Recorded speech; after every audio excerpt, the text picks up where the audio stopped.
All right. So we've got a fluid family question. Okay. If All you're right. if Sounds you're in good. the Yep. mood. Yeah. Absolutely. Yeah. So we've got Crystal here, and she has a great question. Can IBS cause depression? If so, could depression medications not work if you don't get Yes. the IBS under control? Yes. That's an extra little part to that I question. just isn't it? did a thing for Normal World on this. Okay, cool. It was a piece on fecal transplantation. Okay. But we were talking about, could you transfer behaviors from one person to another? It sounds like a stupid question, but actually it's not. People with inflammatory bowel disease, when you correct for all of the symptoms that they're having, have more anxiety and depression than people who don't. Okay. And so there are these loose junctions in there. There's this thing called the enteral neuronal complex or whatever, but it's also called the second brain. It's that mind gut axis. Right. And I know that and this is again anecdotal, single person type, with an N of 1, but when I was drinking more kombucha, I was less depressed and I had less anxiety. And kombucha is a very, it's a potent probiotic. It has beneficial bacteria, but also has beneficial yeast. And people forget about the Saccharomyces yeast that are good for you. Okay. And so I highly recommend, and there are studies have shown that probiotics and prebiotics can improve mental illness. Okay. There are studies that show that people who have dysbiosis, which is a term that just relates to altered microbiota colonies. In other words, they're out of balance. Your bacteria and yeast are out of balance. They might have bad bacteria in there or whatever. That those people are more likely to be depressed and anxious. Right. So it depends on what kind of IBS you have. There's IBS-C, constipated people, IBS-D, which people have diarrhea, and then there's some people that alternate back and forth. It's combined. And but getting that colony of bacteria healthy in your gut really helps. So increase the fiber in your diet. That even if you have IBS-D, that will help. And I highly recommend Enterogam for people who have refractory irritable bowel syndrome. It's basically cow. It's cow blood. Hey, you talking about drinking cow blood? No, it is in the cow's blood, but you don't drink the blood. It's something that's extracted from it that's beneficial, which are its immunoglobulins.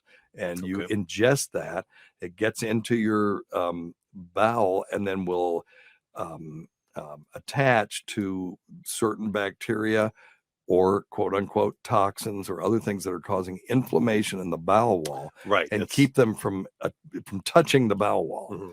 They will prevent them from coming into contact with the wall, and so the inflammation goes down. The irritable bowel syndrome gets better. Right. I'm sorry, I was going to add to that too. And another thing, in addition to taking supplements and medications, or identifying, if you can, through elimination diets, things that may be causing your irritable bowel. Oh, right. And that's and I would start there first. Like an elimination diet. Diet. Yeah. And sometimes it's something you would never tell them how they would do that. Well, like for me, for instance, I got lucky and found out what was causing a lot of my inflammatory bowel. Onions and garlic. Yeah. And and I started every dinner, because I cook. I'm like Dr. Steve. I cook most of our dinners.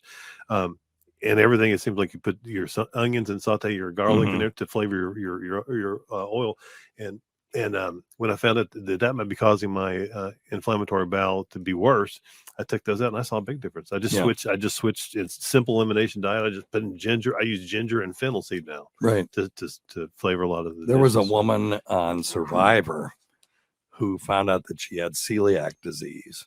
Okay. Because when they go on Survivor, all they give them is a big bag of rice, and everything else they got to forage for. Okay, gotcha. And it was gluten free, and she went there, always having horrible bowel symptoms. Wow. Her name was Stephanie, and after a month of being there, she was symptom free, and that's when Wow. she realized it. Isn't that wild? Yeah. Yeah, and it certainly is a great example of elimination diet. And again, you have to think of things that you would never ever think of. And Right. sometimes it's things you Because would if eat every day. you would think of it, you wouldn't do it. You wouldn't do it. Yeah, I mean, it may be a peanut, it may be an almond, it may be cereal. Who knows? But Yeah. but try it. Just try any damn thing is better than nothing. Right. And then adding in these other Well, things. how would you do an elimination diet, though? You know what? How I would you recommend that somebody do it? I would if they were start going to do an it? elimination diet with the things that I eat the most regularly. Okay. And the things that I drink the most regularly. If I drink a lot of tea or if I drink a lot of, sodas, I'll start by eliminating one of those two things. If I eat a lot of cereal in the morning, I would stop with cereal and replace it with an egg or toast or something. Yeah. Or vice versa. If like I did personally, garlic and onions every single night. As soon as I stopped that, I started seeing it. And the big thing with me too, and I don't know if I ever told you this, one of the reasons why I stopped eating meat for the most part is because of chicken.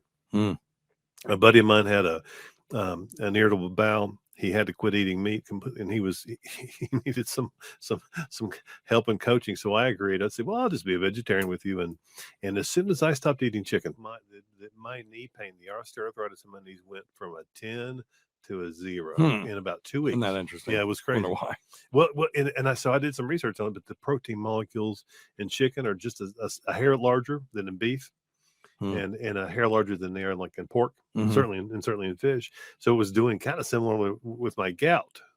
Like the purines were lodging in my knees. What? Yeah, no, the proteins in I'm telling you, man. And I have told, I bet you 100 people the same thing. Yeah. Then they've quit, and to this point, I've been right. Damn it. So yeah, chicken. Well, this I'm looking here. It just says the elimination diet is divided into 2 phases: elimination and reintroduction.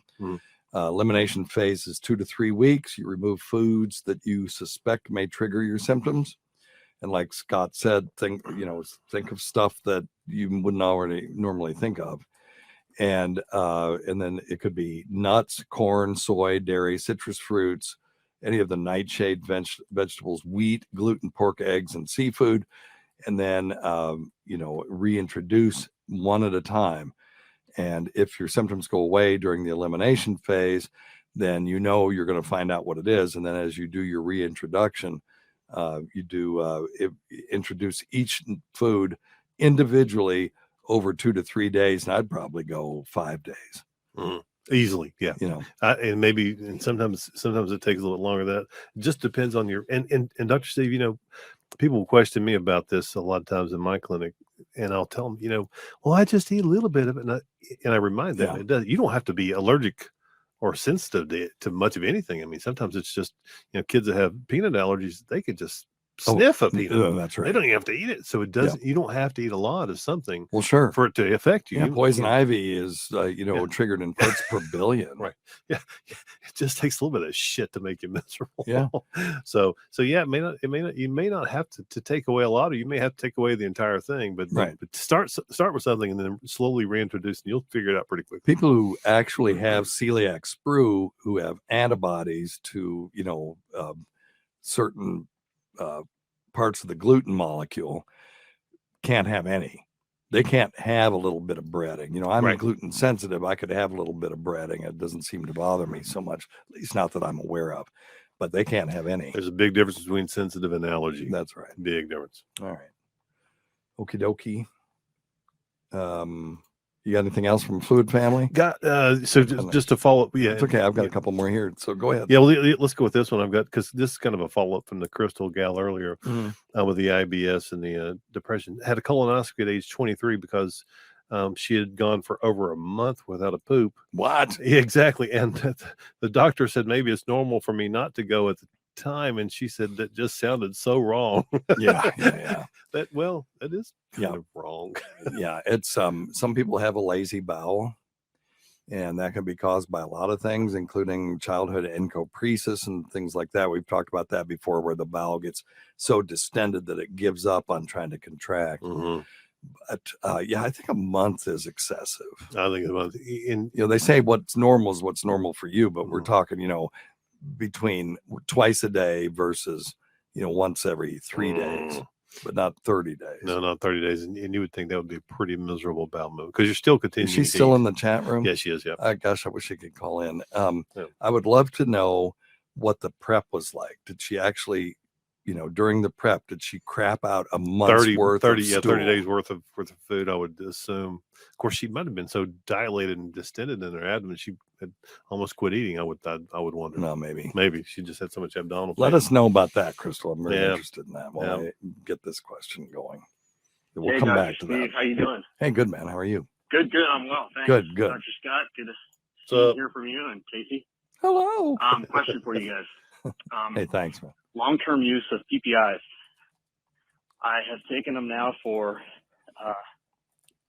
maybe 10, 15 years. Yeah. And I just can't seem to get off them. Me too, my brother. The H2 blockers, I've tried all the lifestyle changes. Nothing helps. And I know there's research out there about long-term use. Yeah. I'm just hoping that you can make me feel better that I'm not basically leading myself to an early death. Yeah, no, this one, I've known about this for some time. I'm on high dose PPIs or proton pump inhibitors for reflux. And there's two reasons why people don't get off of them.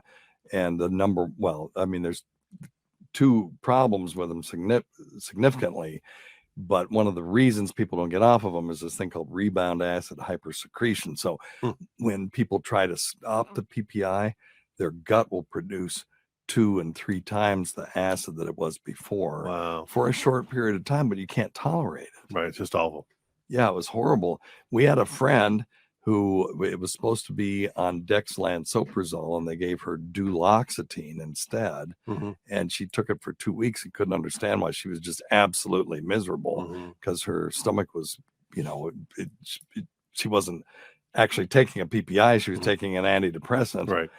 And so she had horrible reflux. Really? But so I did a deep dive on this one. Okay. And went to PubMed and just looked at prolonged PPI and risk. And here we go. Proton pump inhibitor, cancer risk, comprehensive review of epidemiologic and mechanistic evidence, prolonged pump inhibitor use and thrombohemorrhagic risk. Here we go. Association between duration of and indication of proton pump inhibitor and gastric polyps. Increased infection risk in cystic fibrosis. Now that one makes sense. Here you go. Risk of epilepsy after long-term proton pump inhibitor therapy. I mean, the list just goes on and on and on. So I need to get off of these damn things myself. So I went to a compounding pharmacy and said, can you compound this stuff so that, like, I'm taking 60 milligrams and I would take 50, 40, 30, 20 and work my way down like that? And they said no. So because it's the stuff's already on the market, they can't put something in a capsule that's already on the market. They could put it maybe in a lozenge or something like that, but it doesn't work with those drugs. So I'm going to have to do it myself. Now they do sell, I'm on lansoprazole. I take 60 milligrams a day.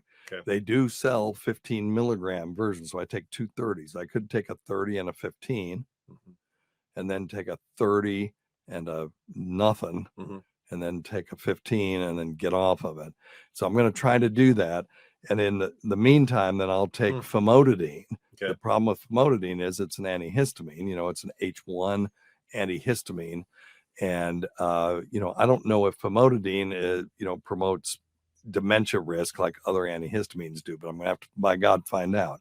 Either that or I'm going to have to start taking, carrying a thing of mustard around with me like Dr. Scott counsels people to do. Yes, and it can help. It can't help some. It's not going to fix it, but it might help give you some instant relief. Well, you remember the last time I tried this? Yep. I had horrible reflux, and we brouot some upstairs. Yeah, it was right here. Yeah. We did up here, and I was amazed at how it actually did work. But it was very short-lived. Yes. It wasn't enough. No. Because I have no symptoms normally, but I know I'm putting myself at increased risk. So I'm going to try to get off of it, brother. Let's do it together. And but that's the only way we can do it. I was hoping that they could make a liquid concoction, and that way you could infinitely titrate it. You could go down by 5 milligrams a week or something. Right. So there's no powder form. Well, I wonder if you. I mean, I go don't know. ahead. I'm sorry. I didn't. I No, don't go know. ahead. I don't mean to sound stupid, but there's No, there's not a no. powder. It's not stupid. Yeah, I guess could you crush them possibly? And They come in these little pellets, and apparently that's part of the delivery system. Okay. So I don't know. I'm going to have to do some more research. But this guy Okay. calling in kind of stimulated me to Okay. think about this again, because it's real easy to just go, well, I'm just going to Yeah. keep on doing what I'm doing, put one Sure. foot in front of the other, and not look backward. And then and then you get hit with something. You go, God, I wish I'd done something about that. Mhm. Which, Mhm. by the way, same with smoking. If Mhm. you're smoking, say, I'm going to quit tomorrow. You're not. Quit today. Just Yep. put them down. What's the worst that's going to happen to you? You're going to be uncomfortable. Yeah.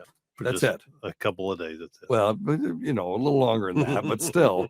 So what? It's not like quitting opioids where Right. you're going to be absolutely miserable. And not only are you going to be miserable, but you are put yourself at risk for acute post-withdrawal syndrome, which can go on for 2 years after you go through cold turkey, or alcohol cold turkey, which can kill you, and or benzodiazepine. Valium withdrawal can be also very dangerous.